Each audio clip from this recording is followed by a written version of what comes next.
Hello dear students, I welcome you all on AC plus digital platform of advance engineering classes. और आप सभी का फिर से स्वागत है शौर्य सीरीज के अंदर, जहां पर हम स्ट्रेंथ ऑफ मटेरियल के क्वेश्चन प्रैक्टिस कर रहे हैं। एसएससी जेईई 2023 के लिए काफी सारे इंपॉर्टेंट टॉपिक्स पर क्वेश्चंस मैं आपको कराते जा रहा हूं।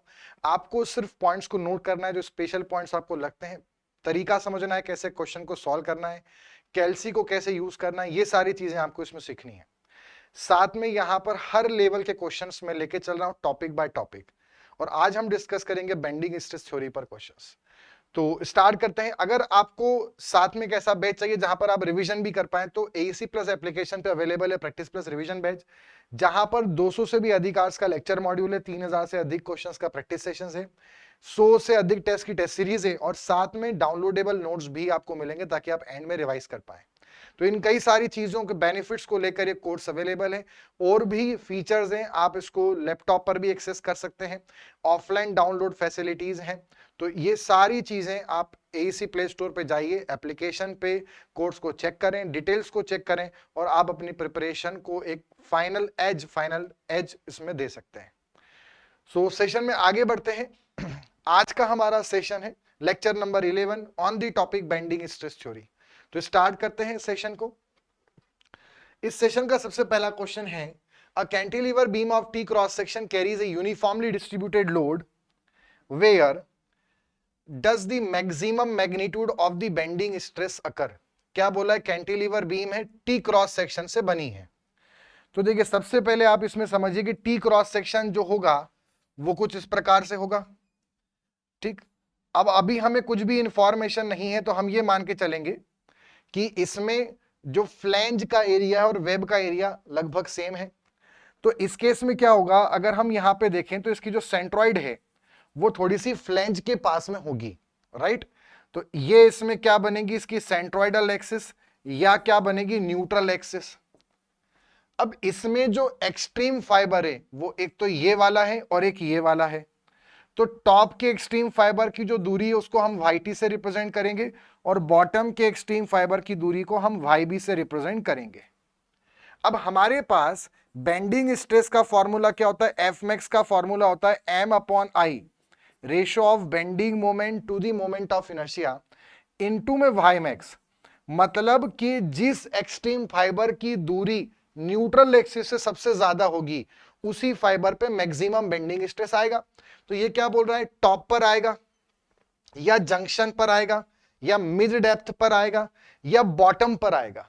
तो इसका जो सही आंसर है बच्चों वो क्या होगा, बॉटम पर मैक्सिमम स्ट्रेस आएगा। इसका अगर हम बेंडिंग स्ट्रेस डायग्राम बनाएंगे तो इसका बेंडिंग स्ट्रेस डायग्राम इस प्रकार से बनेगा, यहां स्ट्रेस कम होगा और फिर स्ट्रेस ज्यादा होगा। तो यहां पर मैक्सिमम बेंडिंग स्ट्रेस आएगा, ठीक है, बॉटम पर। और टॉप पर जो मैक्सिमम आएगा वो आपका थोड़ा कम होगा, उसका मैग्नीट्यूड कम होगा टॉप पर।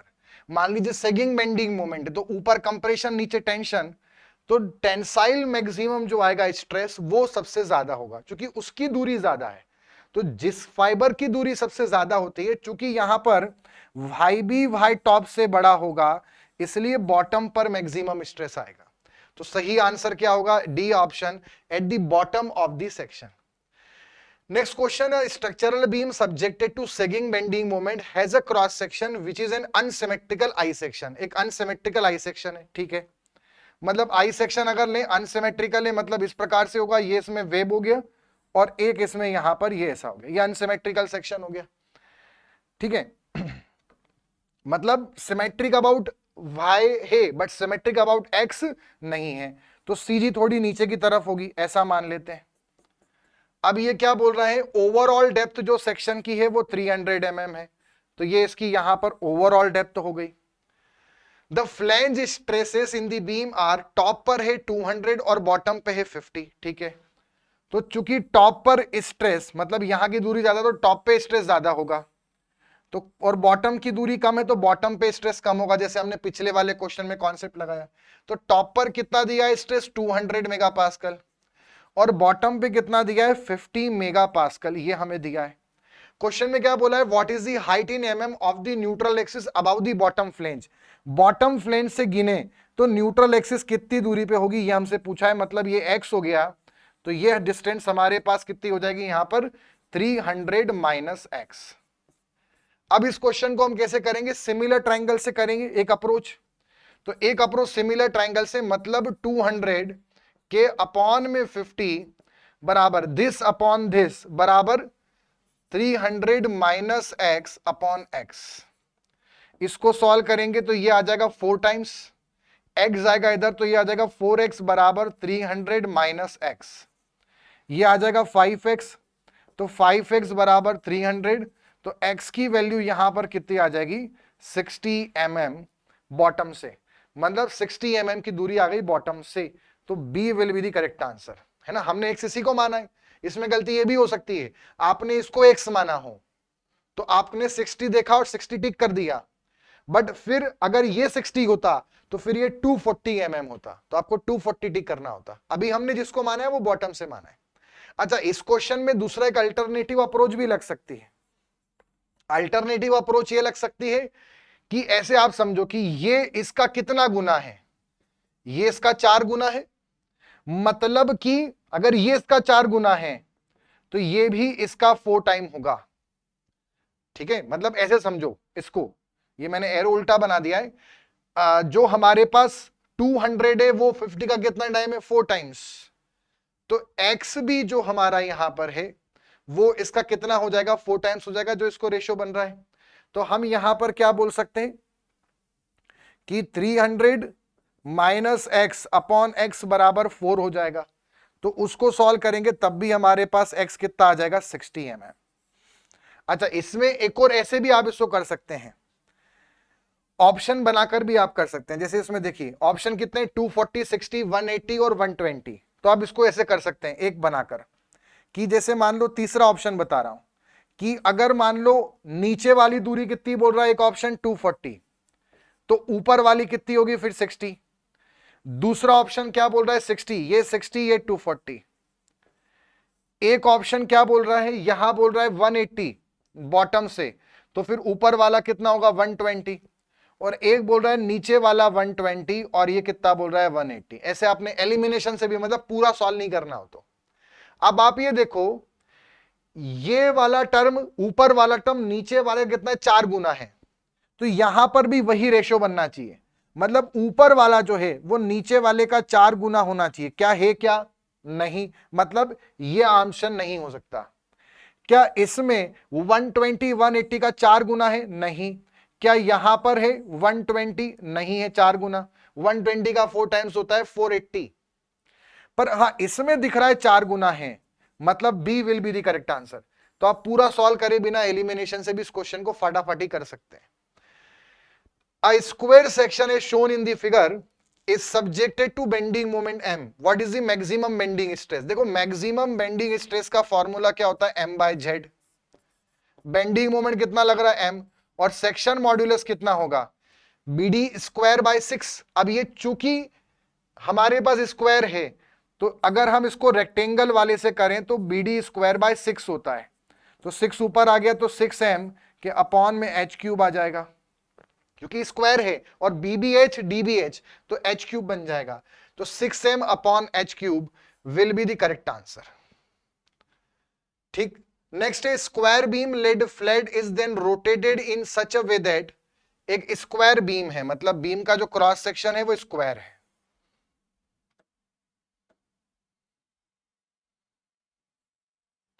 ठीक, तो इसका ये डायमेंशन हमने मान लिया साइज A। ये स्क्वायर बीम है और ये हो गया पहला केस। इसको हमने रोटेट कराई सच वे दैट कि इसका जो डायगोनल है, मान लो ये डायगोनल, ये हॉरिजॉन्टल बन जाए, मतलब इसको हमने 45 डिग्री से घुमा दिया। तो जब 45 डिग्री से घुमाएंगे तो ये डायमंड सेक्शन बन जाएगा, और ये भी ए, ये भी ए, ये भी ए, ये भी ए। ठीक है, ये दूसरा केस हो गया। तो क्वेश्चन क्या बोल रहा है कि अगर हम एक स्क्वायर सेक्शन को डायगोनल बना दें, मतलब उसके डायगोनल को हॉरिजॉन्टल कर दें, मतलब डायमंड सेक्शन बना दें। ठीक है, डायमंड एक ऐसा स्क्वायर है जिसके डायगोनल हॉरिजॉन्टल है, और स्क्वायर सेक्शन ऐसा सेक्शन है जिसके साइड्स हॉरिजॉन्टल है। तो ये बोल रहा है अगर हम इसको इसमें कन्वर्ट कर दें तो उसका मोमेंट कैपेसिटी में क्या फर्क पड़ेगा। तो इसमें आप ये समझना, ये आपने प्री में भी ऐसे क्वेश्चन किए होंगे, इसका जो सेक्शन मॉड्यूलस होता है स्क्वायर का, वो होता है a³/6।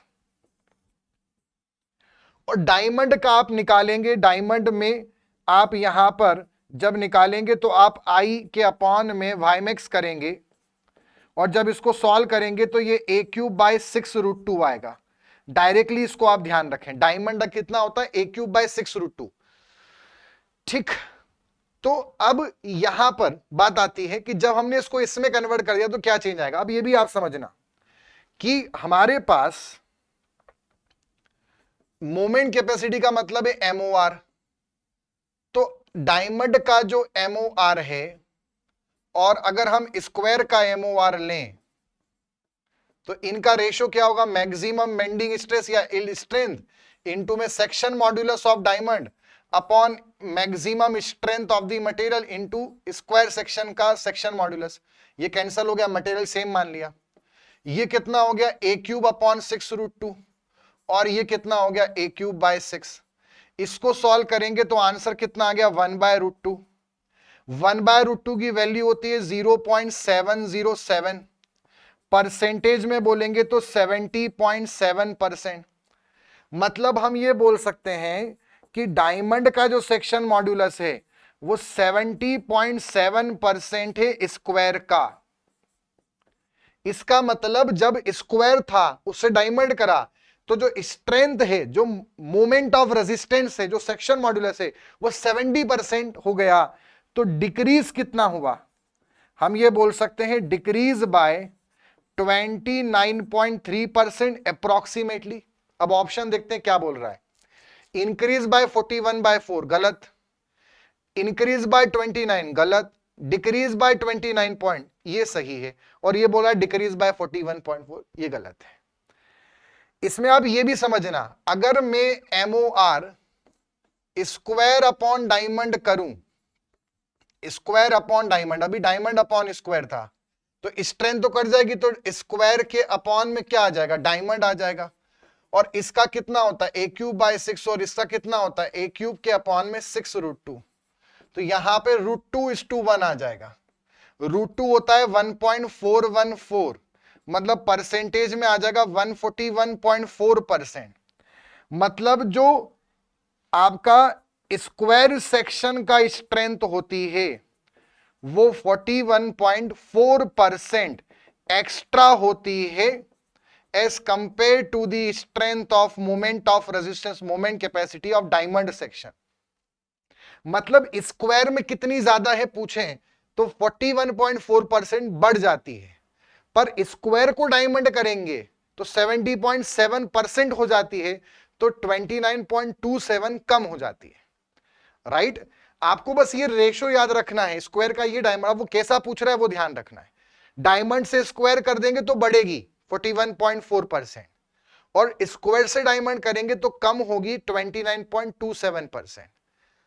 स्क्वायर की जो स्क्वायर बाय डायमंड का जो रेशो है वो है 141.4%, और डायमंड टू स्क्वायर का जो रेशो है वो 1/√2 है, यानी 70.7%। Next is a beam of symmetrical I section made of structural steel has an overall depth of 300 mm। ठीक है, हमारे पास एक सिमेट्रिकल आई सेक्शन है, मतलब ये इस प्रकार से है, ये इस प्रकार से है,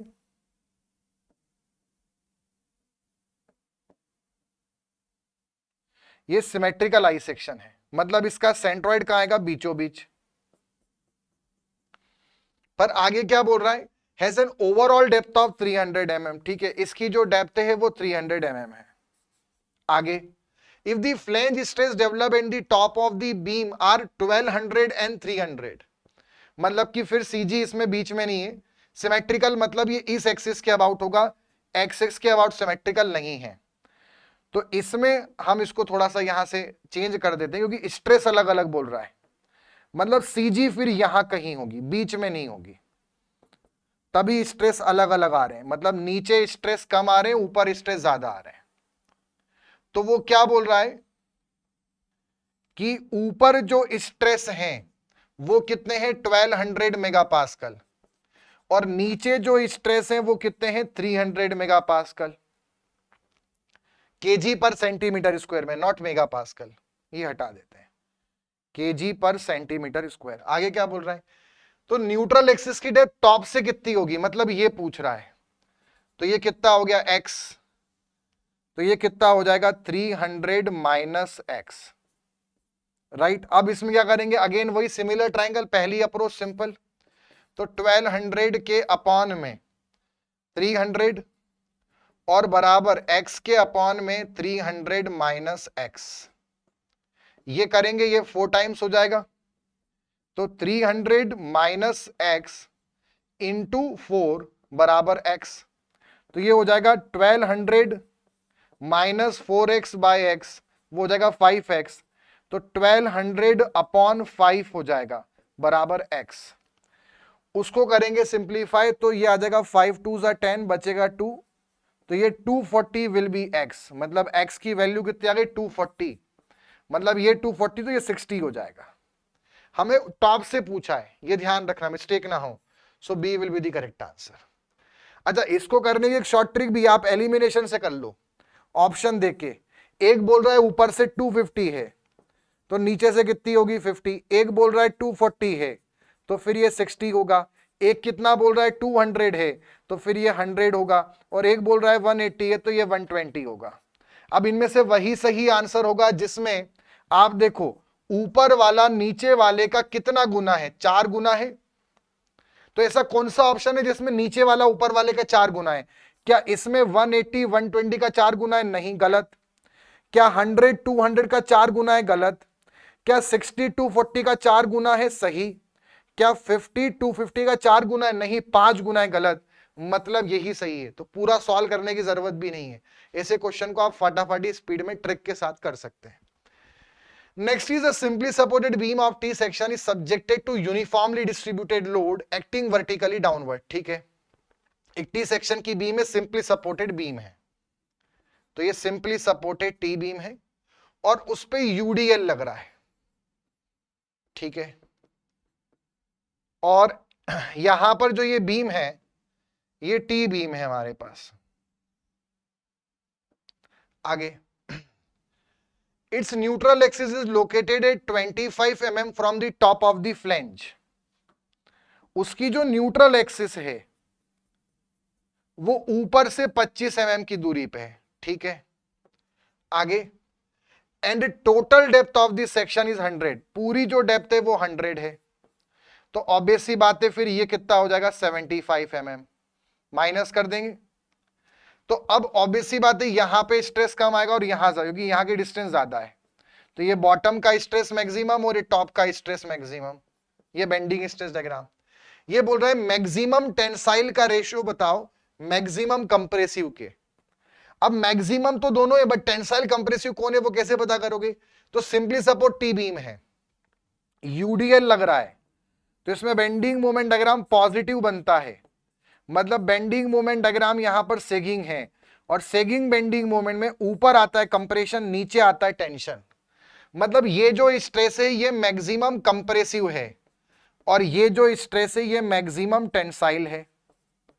किसका रेशियो पूछ रहा है वो बोल रहा है टेंसाइल टू कंप्रेसिव का रेशियो बता, मतलब कि टेंसाइल अपॉन कंप्रेसिव का रेशियो बताऊंगा इन दोनों का, तो वो होगा 75 के अपॉन में 25, तो आंसर कितना आएगा 3:1, तो 3:1 का रेशियो बनेगा, यानी 3.0, C option will be the correct.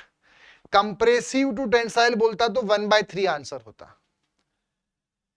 ठीक, आगे बढ़ेंगे। Two beams carrying identical load simply supported are having same depth, दो बीम है दोनों में सेम लोड लग रहा है, ठीक है, मतलब लोड सेम है, सिंपली सपोर्टेड है, डेप्थ सेम है, बट बीम ए, मतलब एक बीम है और दूसरी बीम है, लोड दोनों में सेम है, डेप्थ दोनों की सेम है, बट बोला ये कि beam A has double the width, मतलब इसकी विड्थ बी मान ली तो इसकी विड्थ 2b है, ये इन्होंने ऐसा बोला हुआ है, एक बीम ए है एक बीम बी है, तो बोल रहा है strength of beam A to the strength of beam B. देखो जब भी किसी बीम का स्ट्रेंथ पूछा जाए, बीम स्ट्रेंथ, तो वो होता है एमओआर, और एमओआर सेक्शन मॉड्यूलस के प्रोपोर्शनल होता है, क्योंकि मटेरियल सेम है तो यील्ड स्ट्रेंथ सेम हो जाएगा। मतलब हमें अगर एमओआर ए अपॉन बी का रेशो लेना है, बीम स्ट्रेंथ जिसको बोलते हैं, तो हमें सेक्शन मॉड्यूलस का रेशो लेना है। सेक्शन मॉड्यूलस कितना होता है रेक्टेंगल का, B D square by 6 A वाले का upon B D square by 6 B वाले का। अब यहां पे देखेंगे तो डेप्थ सेम है, तो ये दोनों में कैंसल होगा, बी बचेगा, ए की भी 2b है और इसकी भी b है, ये कैंसल हो गया, तो रेशियो आ गया 2:1। 2:1 will be the correct answer, तो C will be the correct answer. Next is a rectangular beam of dimension b cross d is cut from a circular log of wood। हमारे पास एक rectangular beam, एक circular log of would है, ठीक है, और इसका जो सेंटर है वो यहां कहीं हम मान लेते हैं, तो इसमें ये जो है वो तो क्या हो गया डायामीटर, कैपिटल डी हम मान रहे हैं इस सर्कुलर लॉग का डायामीटर। इसमें से हमें कटिंग करके सॉइंग प्रोसेस करके एक रेक्टेंगल बीम बनानी है। For the beam to be strongest in bending, ऐसी बीम बनानी है रेक्टेंगल बीम जो बेंडिंग में सबसे स्ट्रॉन्गेस्ट हो, तो डायमेंशन क्या होंगे उस बीम के, मतलब अगर इसके अंदर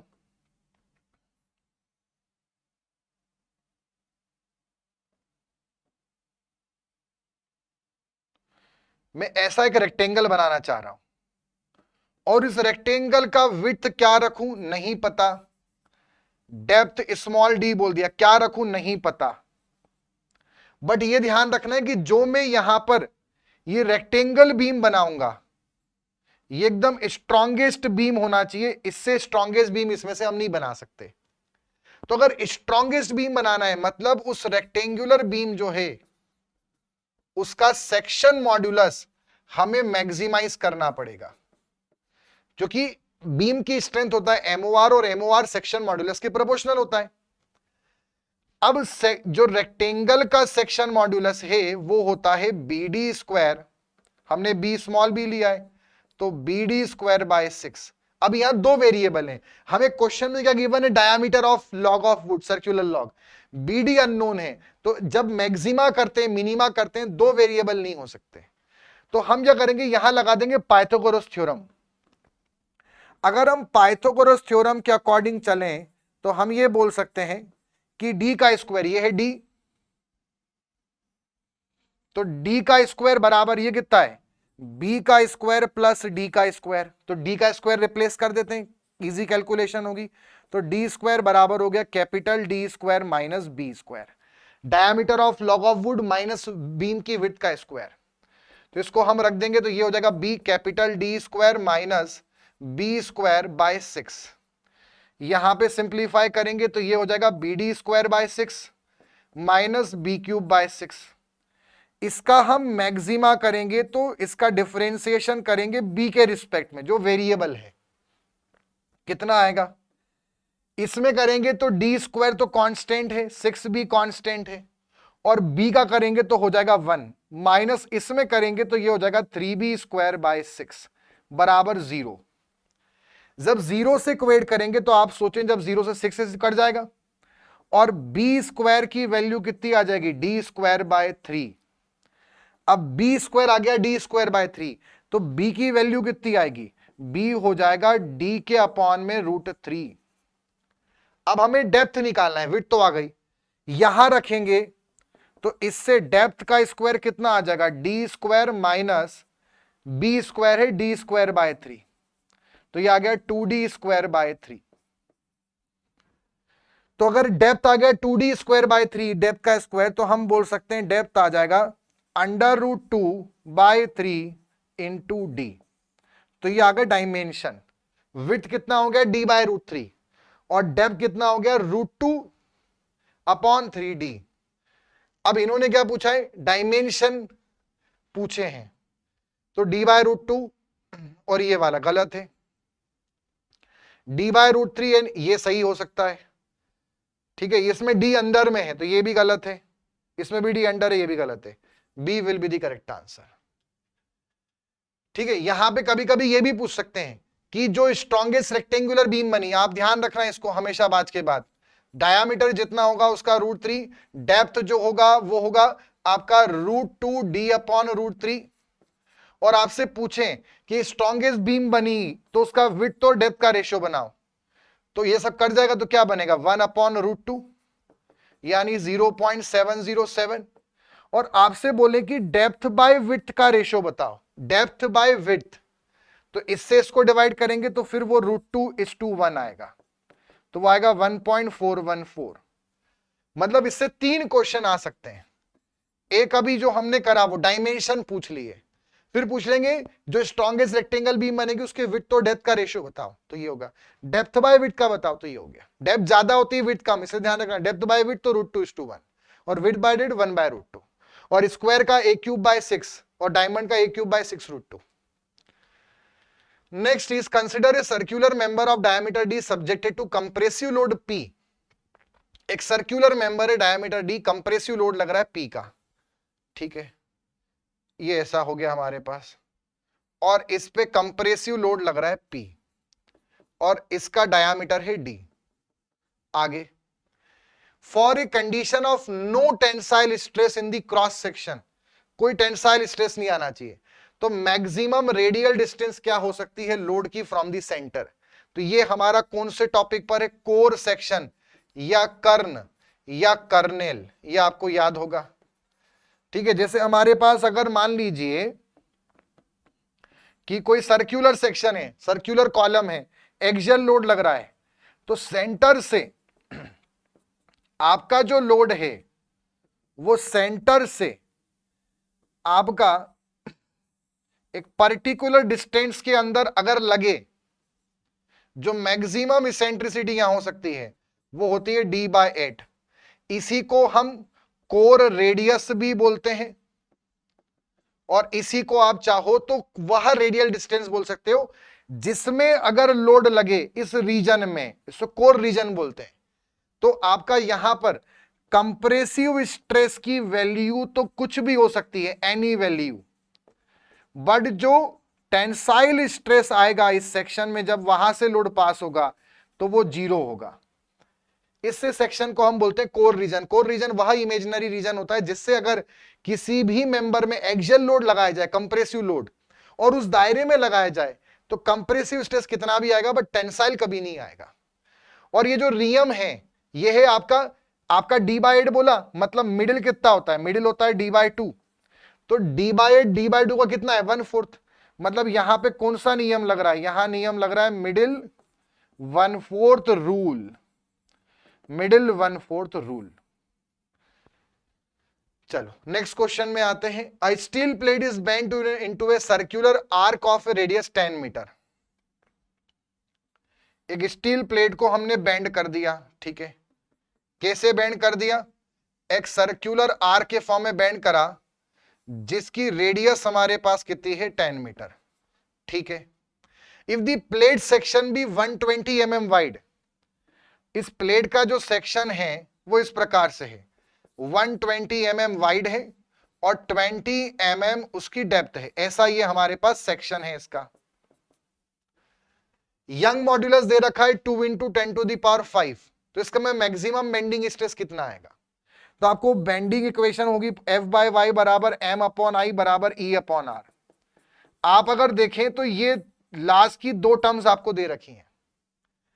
अगर हमें यहां से मैक्सिमम बेंडिंग स्ट्रेस निकालना है तो वो होगा E/r इंटू में y मैक्स। E कितना है 2 × 10⁵, न्यूटन पर mm² में निकाले तो रेडियस को भी mm में रखो, तो रेडियस है 10 मीटर, तो हो जाएगा 10 × 10⁵। और y मैक्स, तो y मैक्स होगा न्यूट्रल एक्सिस तो बीच में आएगी, y मैक्स कितना बनेगा डेप्थ का आधा, डेप्थ कितना है 20, तो वो हो जाएगा 10 mm, तो ये 10 हो गया। अब यहां पर कितना हो गया 10⁵, और ये भी कैंसल, तो आंसर आ गया 2 megapascal will be the correct answer. 2 into 10⁵, ठीक है, और ये आ जाएगा हमारे पास रेडियस 10 मीटर, तो 10 इंटू 10⁵, है ना, ये मैंने यहां पे गलत रख दिया है, this will B into 10।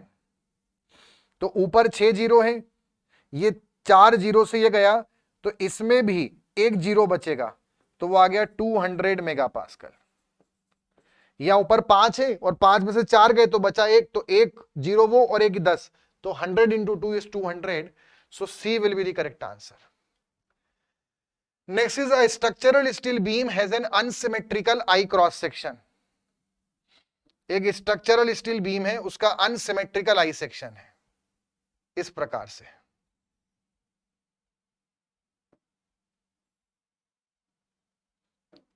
The overall depth of the beam is 200 mm. ठीक है, टॉप पर स्ट्रेस ज्यादा है, बॉटम पे कम है, क्योंकि नीचे की तरफ है, तो सीजी नीचे ज्यादा होगा, तो नीचे की डिस्टेंस कम है, इसलिए नीचे पे स्ट्रेस कम आएगा। तो ये वाला हमें दे रखा है, ये वाली वैल्यू है 80 और ये वाली वैल्यू है 120। अब टोटल डेप्थ दे रखी है 200 mm।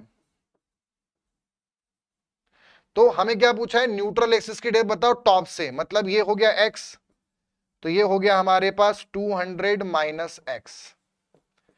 पहली अप्रोच से करेंगे हमारा सिमिलर ट्राइंगल, तो 120 के अपॉन में 80, दिस अपॉन दिस बराबर x के अपॉन में 200 माइनस x। यहां पर ये कैंसल, ये आ जाएगा 4 3 जा 12, 4 2 जा 8, तो 200 का मल्टीप्लाई 3 से होगा माइनस x का, और यहां पे आ जाएगा 2x, ये हो जाएगा 600 माइनस 3x बराबर 2x, तो ये आ जाएगा 600 बराबर 5x। मतलब x की वैल्यू कितना आ जाएगी, 60/5 इज 12, तो 120 mm। तो ऊपर से डेप्थ आ गई 120 mm, तो नीचे से आ जाएगी 80 mm। तो ऊपर से कितना आएगा 120, ए ऑप्शन। कहां से पूछा ये भी ध्यान रखना बहुत इंपॉर्टेंट है, वरना गलती हो जाएगी। और एलिमिनेशन से भी आप करो, जो मैंने दूसरा ट्रिक बताया है। तो पहला ऑप्शन है 120, एक ऑप्शन बने, ये नीचे वाला बनेगा 80, ये 100 है तो ये भी 100, ये है 80 तो ये है 120, और ये है 60 तो ये है आपके पास 120, नहीं ये है 60 तो ये है 180, और ये यहां पर आपके पास है 80, तो ये वाली वैल्यू आपके पास बनेगी 120। अब वही ऑप्शन सही होगा जिसमें नीचे वाला, आप देखो ये लगभग इसका 1.5 गुना है, ऊपर वाला नीचे वाले का। अब क्या ऊपर वाला नीचे वाले का 1.5 गुना है? हाँ पॉसिबल है, ये तो बराबर है, ये वाला छोटा है ऊपर वाला, यहां भी ऊपर वाला छोटा है, ठीक है, और ये 60 है, तो ये हमारे पास वैल्यू कितनी होगी 140 होगी, है ना, ये 180 लिखा है, यहां भी ऊपर वाला छोटा, ये भी गलत होगा, सिर्फ A will be the correct answer. तो ऐसे भी इन क्वेश्चन को आप स्पीड में कर सकते हैं। A thin steel ruler has its cross section of 0.0625 and 2.5 centimetre. मतलब हमें विड्थ दे रखी है और डेप्थ दे रखा है, ठीक है, एक स्टील रूलर है पतली सी, जिसकी डेप्थ हमें कितनी दे रखी है 2.5 सेंटीमीटर, ठीक है, और ऐसे में भी विड्थ भी दे रखी है। इस bend by couple applied its end, मतलब उसका जो एंड है उस पे हमने कपल अप्लाई कर दिए, तो वो ऐसी कुछ बैंड हो गई, so that its length L equal to 25 centimeter, ठीक है, इस तरह से बैंड करा कि उसकी जो लेंथ हो गई यहां पर वो हो गई 25 सेंटीमीटर, और उसने जो एंगल सबटेंड करा सेंटर पे वो करा 60 डिग्री, ऐसा ये बोल रहा है, 60 डिग्री एंगल सबटेंड करा। यंग मॉड्यूलस से 2 इंटू 10⁵, तो मैक्सिमम स्ट्रेस कितना आएगा रूलर में। देखो हमने पढ़ा F/Y बराबर E/R, ऐसा भी क्वेश्चन किया था एक, तो हमें निकालना है F मैक्स बराबर E इंटू वाई मैक्स, और अपॉन में क्या रखना है R। अब E तो हमें दे रखा है कितना 2 इंटू 10⁵ kg पर सेंटीमीटर स्क्वायर, तो सब kg पर सेंटीमीटर में ही रखेंगे। वाई मैक्स क्या होगा, डेप्थ का आधा, डेप्थ कितनी है 2.5 सेंटीमीटर, तो 2.5 का आधा कितना होगा 1.25 सेंटीमीटर। अपॉन में बस हमें रेडियस चाहिए। अब ये रेडियस कैसे निकालें, ये हमें निकालना है। तो इसके लिए हम यहां पे ज्योमेट्री कॉन्सेप्ट लगा सकते हैं। अगर मान लो कि पूरा हम इसको एक सर्कल मान लें, पूरा सर्कल मान लें,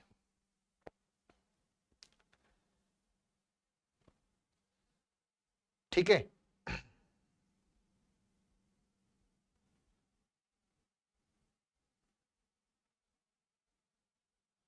तो अब ऐसे केस में हमारे पास जो पूरा आर्क बनेगा वो कितना होगा 2πr, बराबर कितना डिग्री पे 360 पे पूरे पे, तो 1 डिग्री पे कितना होगा 2πr के अपॉन में 360, मतलब उसको हम बोल सकते हैं πr के अपॉन में 180 डिग्री। तो हमें तो कितने पोर्शन के लिए निकालना है 60 डिग्री के लिए, तो 60 डिग्री के लिए हमारी आर कितनी बन जाएगी, 60 डिग्री के लिए हमारी आर बनेगी πr के अपॉन में 180 और इनटू में यहां पर कर देंगे 60। पहले 360 का पता था तो 1 डिग्री का निकाला, और 60 का निकालना है तो मल्टीप्लाई कर दिया। और ये जो आपको दिख रहा है यहां पर, ठीक है, ये आर्क, इसकी वैल्यू हमारे पास नहीं, हम उसको लगभग 25 मान लेते हैं, लगभग सेम होगा अप्रोक्सीमेटली। तो वो हो गया हमारे पास 25 सेंटीमीटर, है ना, लेंथ हमें दे रखी। तो जो ये है इसी को लगभग आर्क मान लेते हैं। तो ये कितना हो गया 3 टाइम्स हो गया। तो πr की वैल्यू कितनी आई, πr/3 बराबर 25, मतलब हम बोल सकते हैं πr की वैल्यू आई है 25 इंटू 3 मतलब 75 सेंटीमीटर। तो r की वैल्यू है 75/π। तो यहां पे सेंटीमीटर में तो हम रख देते हैं 75 के अपॉन में पाई, तो पाई आ जाएगा ऊपर। इसको सिंप्लीफाई करना है, 10⁵ इंटू 1.25 डिवाइडेड बाय 75, तो ये आ रहा है 10471,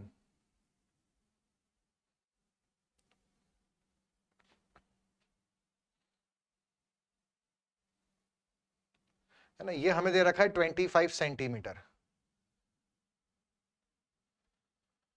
और 60 डिग्री के लिए तो 25 सेंटीमीटर, 25 3 जो हमारे पास होगा ये होगा 75/π, तो पाई आ जाएगा ऊपर। तो this will be to the power 5 into 1.25 into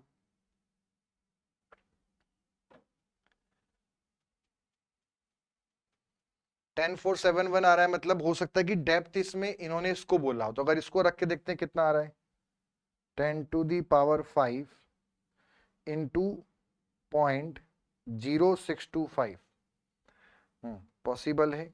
ठीक है, तो यहां पर जब इसको हम सॉल्व करेंगे तो बच्चों इसकी वैल्यू आ जाएगी हमारे पास 261 पॉइंट, लगभग आ रही 261.8 kg पर सेंटीमीटर स्क्वायर, है ना।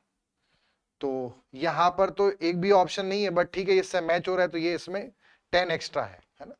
हो सकता है क्वेश्चन में यहां पर ऑप्शन इस प्रकार से हो कि ये हमारे पास केजी पर सेंटीमीटर स्क्वायर है और ये न्यूटन पर सेंटीमीटर में पूछा, क्योंकि जब न्यूटन में पूछेंगे तो 1 केजी को हम 9.81 रखेंगे तो उसका भी एक 10 और यहां पर आएगा, तो उससे ये आंसर 2618 समथिंग हो जाएगा।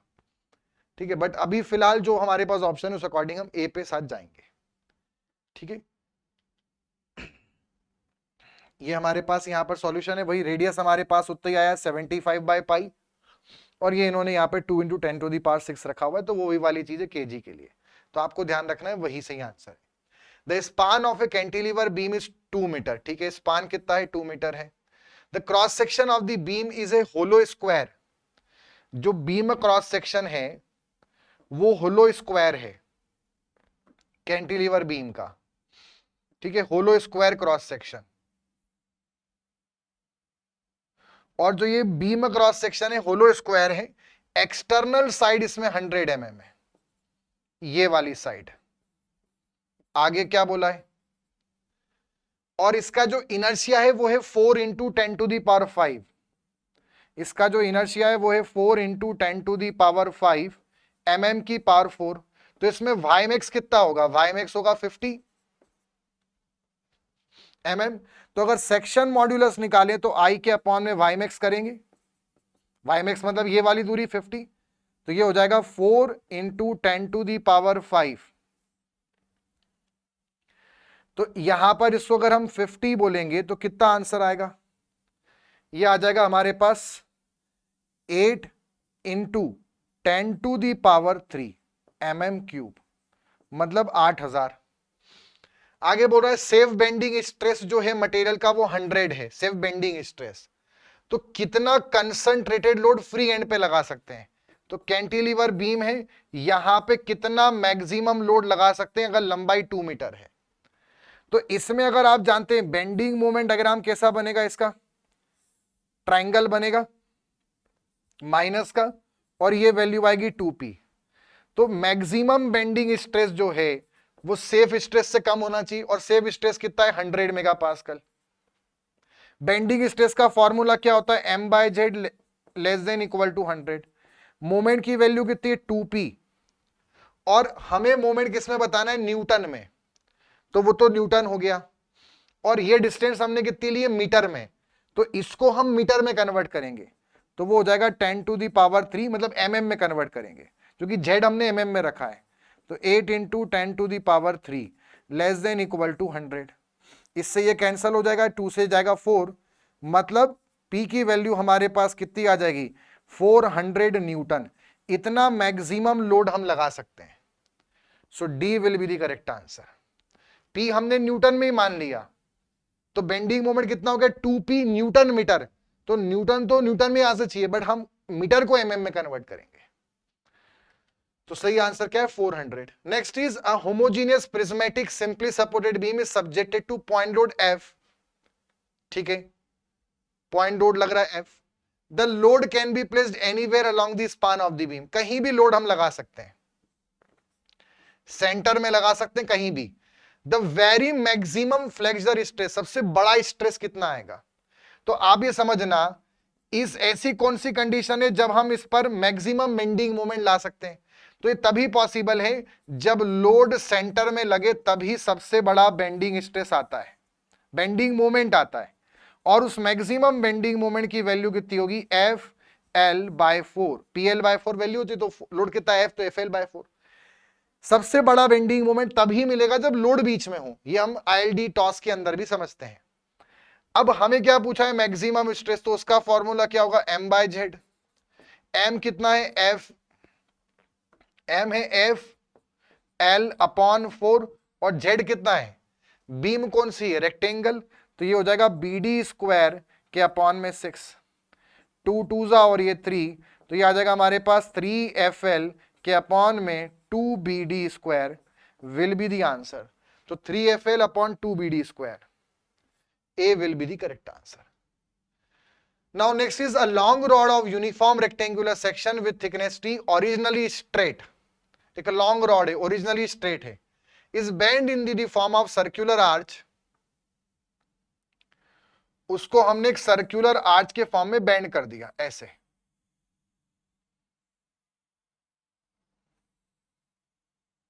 ठीक, चलो आगे बढ़ते हैं। फिर क्या बोल रहा है, with displacement D at the mid point of span L, मतलब यहां पे डिस्प्लेसमेंट कितना आया, D आया, और इसका स्पान कितना L, मतलब ये हो गया L/2 मिड पॉइंट पर। द डिस्प्लेसमेंट D में be regarded as small as compare to length L। Length के तुलना में डिस्प्लेसमेंट D को नेग्लिजिबल माना जा सकता है। तो अब यहां पर समझना, ये हमारे पास इसका सेंटर है, तो यहां सेंटर से जो डिस्टेंस है उसको हमने क्या मान लिया, रेडियस, रेडियस ऑफ कर्वेचर। ठीक है, अब इसमें समझना, ये टोटल डिस्टेंस हमारी यहां से यहां तक कितनी होगी, टोटल डिस्टेंस होगी 2r। तो फिर आप ये बताना, अगर टोटल 2r होगी, रेडियस का डबल, तो ये डिस्टेंस कितनी होगी, ये डिस्टेंस होगी 2r - d, और ये डिस्टेंस कितनी है हमारे पास, d, जितना हमारा डिस्प्लेसमेंट बोला है। मतलब ये पूरा 2r होगा, सर्कल पूरा डायमीटर, तो ये d है तो ये 2r माइनस डी होगा, ये हो गया रेडियस, और ये l/2 l/2 है। तो यहां पर क्या होता है, सर्कल के पास एक प्रॉपर्टी है कि अगर हम सर्कल की आर्क को देखें तो उसमें जितनी ये साइड है, समझना, इसको फर्स्ट बोल दिया, इसको सेकंड बोल दिया, तो सर्कल की प्रॉपर्टी है कि फर्स्ट इज टू सेकंड बराबर ये है थर्ड और ये है फोर्थ। तो जहां मिड पॉइंट बन रहा है तो फर्स्ट इंटू सेकंड बराबर होता है थर्ड इंटू फोर्थ। क्वेश्चन पूछ क्या रहा है, लॉन्गिट्यूडनल सरफेस स्ट्रेन बताओ। ठीक है, देखते हैं, इसको सॉल्व करते हैं। सबसे पहले फर्स्ट कितना है d, सेकंड कितना है 2r माइनस डी, थर्ड कितना है, थर्ड हमारे पास है मतलब फर्स्ट है l/2 और ये भी l/2 है। इसको सॉल्व करेंगे तो ये हो जाएगा 2rd माइनस डी स्क्वायर बराबर l²/4। d बहुत छोटा है तो उसका स्क्वायर भी बहुत छोटा होगा तो नेग्लिजिबल हो गया। तो हमारे पास यहां से r की वैल्यू कितनी आई, r की वैल्यू हो गई l² के अपॉन में 8d, ये r की वैल्यू हो गई। अब देखो, जब हमसे स्ट्रेस पूछते थे इस फॉर्म में तो हम कैसे करते थे, F/y बराबर E/r। यहां पर अगर हम ऐसे रख दें F/E बराबर y/r, तो अगर आप ध्यान से समझें तो ये जो F है यह है स्ट्रेस और यह है यंग मॉड्यूलस, और स्ट्रेस अपॉन यंग मॉड्यूलस का रेशियो ही स्ट्रेन होता है। तो जो हमसे स्ट्रेन पूछा है वो F/y है, मतलब बेंडिंग स्ट्रेन जो आएगा वो कितना होगा, y/r। ठीक है, y आपको दे रखा है यहां पे, थिकनेस t है, इसकी थिकनेस कितनी है, मोटाई कितनी है t, मतलब y मैक्स कितना होगा t/2, और अपॉन में r कितना है l² के अपॉन में 8d। इसको सॉल्व करेंगे तो 8d ऊपर आएगा, 2 से जाएगा तो 4 बचेगा, तो 4dt, t ऊपर ही है, d ऊपर गया, अपॉन में l², 4dt के अपॉन में l² सही आंसर होगा। तो 4dt के अपॉन में l², B will be the correct answer. Clear है, मतलब इसमें पहले सर्कल हमने बनाया, ये प्रॉपर्टी याद रखनी है, r बराबर l² अपॉन 8d। अब जो प्योर बेंडिंग इक्वेशन है F/y बराबर m/y बराबर E/r, तो F/y जो है उसमें से अगर y को उधर कर दे, e नीचे ले आए, तो स्ट्रेस अपॉन स्ट्रेन के रेशियो को ही स्ट्रेस अपॉन यंग मॉड्यूलस के रेशियो को ही स्ट्रेन बोलते हैं। तो स्ट्रेन बराबर हो गया y/r। अब यहां पे हमें y मैक्स रखना पड़ेगा, स्ट्रेन पूछा है, y मैक्स होगा डेप्थ का आधा, मतलब थिकनेस का हाफ, और अपॉन ये सॉल्व करेंगे, आंसर आ गया।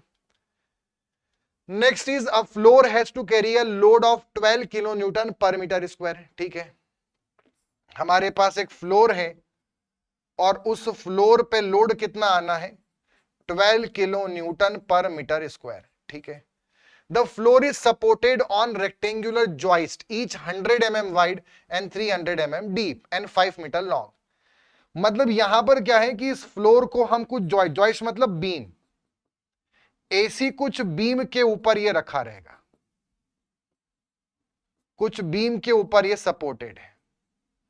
अब ये जब बीम के ऊपर रखा है तो इन बीम की लंबाई कितनी हो गई, 5 मीटर, मतलब ऐसे में ये फ्लोर कितना हो गया, 5 मीटर का हो गया। ये ऐसे बीम यहां रखी है। आगे क्या बोला है, if the maximum stress in the joist should not exceed 8 mega newton per meter square. जो स्ट्रेस आएगा जॉइस्ट मतलब छोटी सी बीम, उसमें जो आएगा मैक्सिमम स्ट्रेस वो 8 मेगा न्यूटन पर मीटर से एक्सीड नहीं करना चाहिए। तो बोल रहा है सेंटर टू सेंटर डिस्टेंस कितनी होगी जॉइस्ट की, तो वो समझते हैं।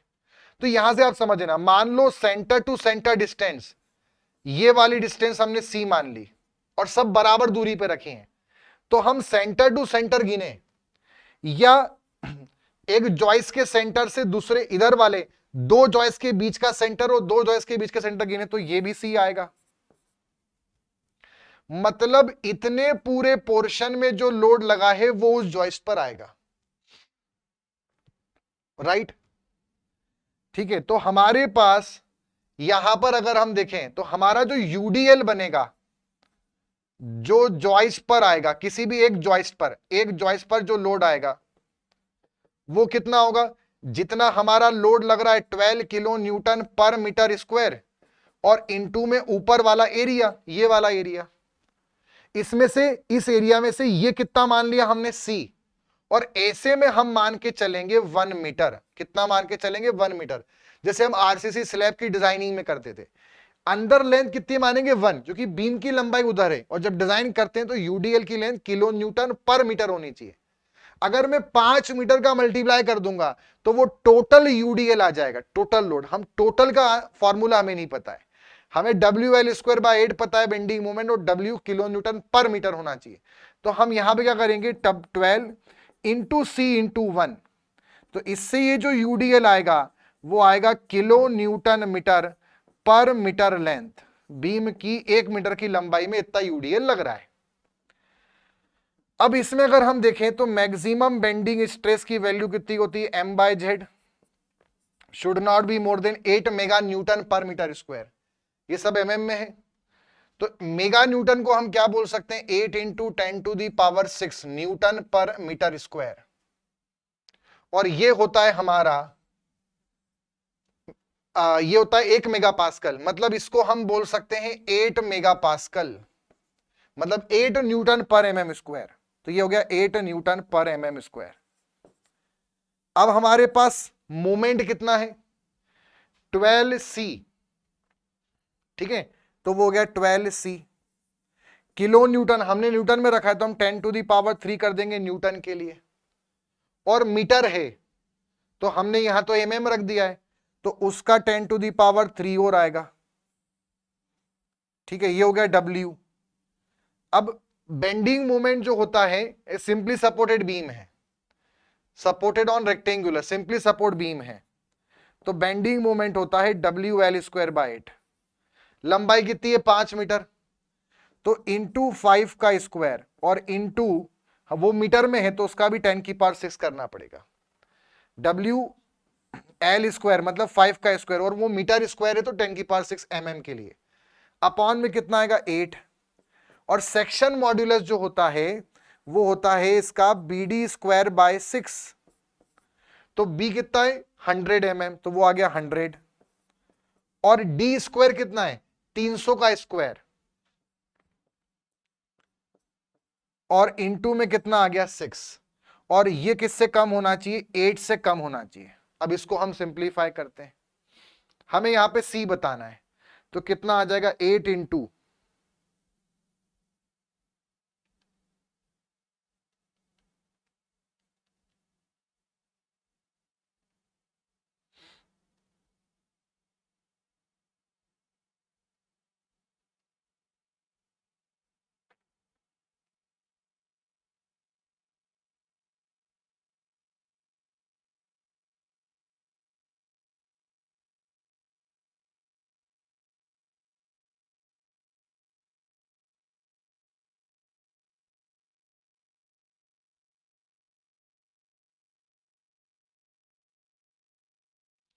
ये हमारे पास जब हम इसको सॉल्व करेंगे तो जो वैल्यू आ रही है, ये स्ट्रेस है हमारे पास 8 into 10⁶ Newton per meter square, और 8 ये हो जाएगा हमारे पास क्या, 8 मेगा पास्कल, तो न्यूटन पर mm स्क्वायर।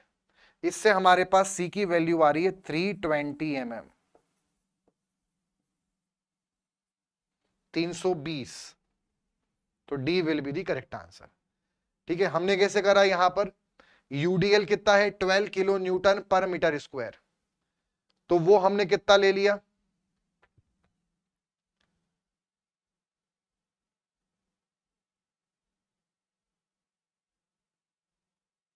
है ना, यहां पर हमारे पास वो हो गया 12c किलो न्यूटन WL² / 8। तो जब हम ये हमने यूडीएल निकाला तो वो आया 12 kilo newton per metre, 12 kilo Newton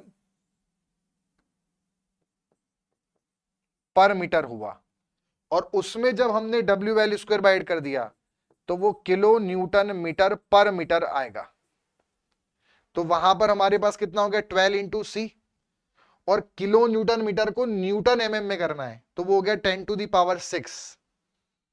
ठीक है, और अपॉन में 10⁶। फाइनली वो गया, ये दोबारा हमें 10⁶ यहां पे नहीं करना है क्योंकि हम ऑलरेडी यहां पे कर चुके हैं। बस यहां पे डब्ल्यू वैल्यू शुरू होगी, ये है kilo newton per metre, right. हमने सी इंटू 1 कर दिया तो पर मीटर स्क्वायर इंटू मीटर और एक और मीटर, बट अल्टीमेटली पर मीटर निकाले तो 12 सी किलो न्यूटन पर मीटर, और फिर यहां रखा तो क्या बनेगा किलो न्यूटन मीटर पर मीटर, यही बनेगा। तो किलो न्यूटन से लगभग वो किलो न्यूटन भी कट गया, तो यहां पर हमें ये 10⁻³ भी करने की जरूरत नहीं है, क्योंकि अगर हम करेंगे तो फिर हमें नीचे भी एक और मीटर हमारे पास बचा है तो उसको भी 10⁻³ करेंगे, बात बराबर है। तो सिर्फ ये इतना होगा, तो वो होगा 12 सी 10⁻³ इंटू 5 का स्क्वायर जो लेंथ है इंटू 6 अपॉन में 8 WL स्क्वायर बाय 8 का, इंटू में Z है, ये है B है हमारे पास 100, और ये है D स्क्वायर 300 का स्क्वायर, और ऊपर आ जाएगा 6। तो इसको जब हम सॉल्व कर रहे हैं तो 8 इंटू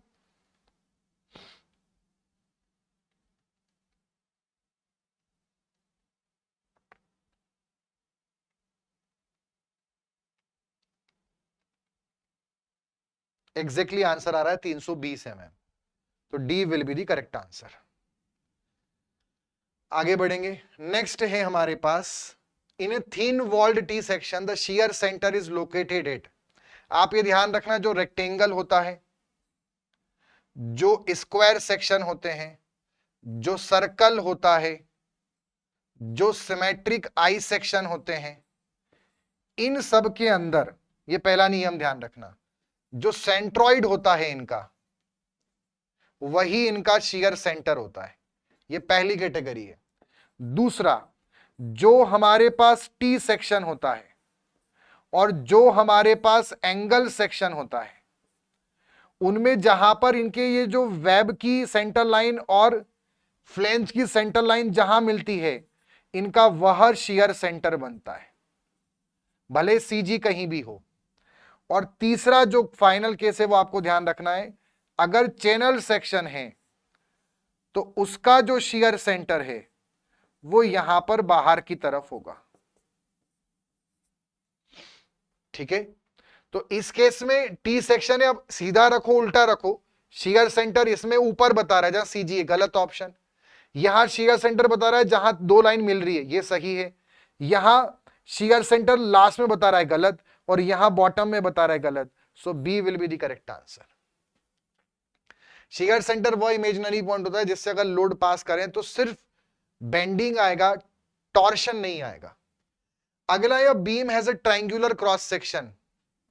एक बीम है, उसका ट्रायंगुलर क्रॉस सेक्शन है, बेस बी है और उसका जो हाइट है वो है h।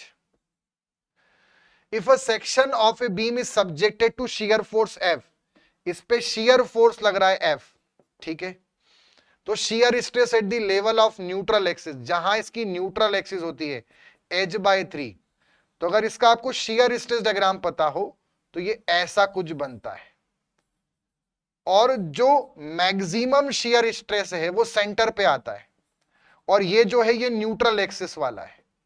मैक्सिमम कहां पे आता है? सेंटर पे आता है, ये हमने पढ़ा है। और इसमें ये भी आपने समझा होगा, याद रखा होगा, मैक्सिमम और एवरेज का जो रेशो होता है इसमें वो होता है 3/2, बट जो न्यूट्रल एक्सिस और एवरेज का रेशो होता है वो होता है 4/3। तो आप इससे भी डायरेक्टली निकाल सकते हो। एवरेज का फॉर्मूला क्या बनेगा? फोर्स के अपॉन में एरिया ऑफ ट्राइंगल, और ट्राइंगल का एरिया कितना होता है? हाफ बेस इंटू हाइट, मतलब वो आ जाएगा 2f के अपॉन में bh। अब हमसे पूछ रहे हैं न्यूट्रल एक्सिस पर बताओ कितना होगा, तो हम बोलेंगे 4/3 इंटू एवरेज, और एवरेज की वैल्यू कितनी है? 2f के अपॉन में bh। तो जब इसको मल्टीप्लाई करेंगे तो ये आ जाएगा 8f के अपॉन में 3bh। ऐसे अगर हम चाहें तो मैक्सिमम वाला भी निकाल सकते हैं, एवरेज निकालना आसान है, उसमें 3/2 का मल्टीप्लाई कर देंगे। तो इसका सही आंसर आएगा C answer 8F/3BH। Next is consider the following statement. एक बीम है चैनल क्रॉस सेक्शन की with vertical web loaded with a concentrated load at mid span. एक बीम है हमारे पास, ठीक है, इसका क्रॉस सेक्शन अगर कट करें तो वो एक चैनल सेक्शन है।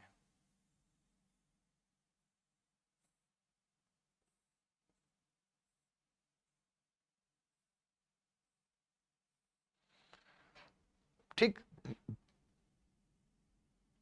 और जो इस पे लोड लग रहा है कंसंट्रेटेड लोड मिड स्पान पे लग रहा है, एकदम बीचों बीच,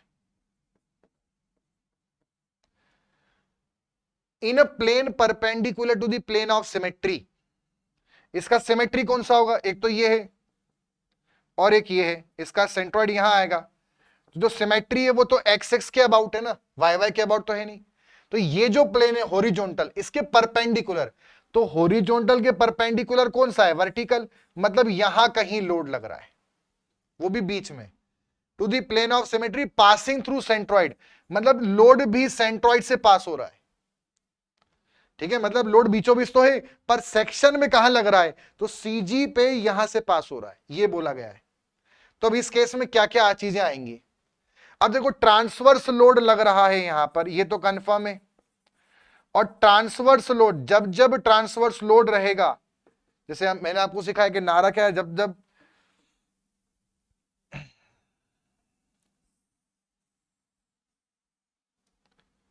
वो सुनते ना आप, जैसे कि जब तक सूरज चांद रहेगा राहुल गांधी का नाम रहेगा, जब तक सूरज चांद रहेगा फलाने का नाम रहेगा, ऐसे नारे लगते हैं। तो ऐसे यहां पर भी हमारे इसमें भी नारा है, जब जब ट्रांसवर्स लोड रहेगा तब तब शियर फोर्स भी रहेगा और तब तक बेंडिंग मोमेंट भी रहेगा।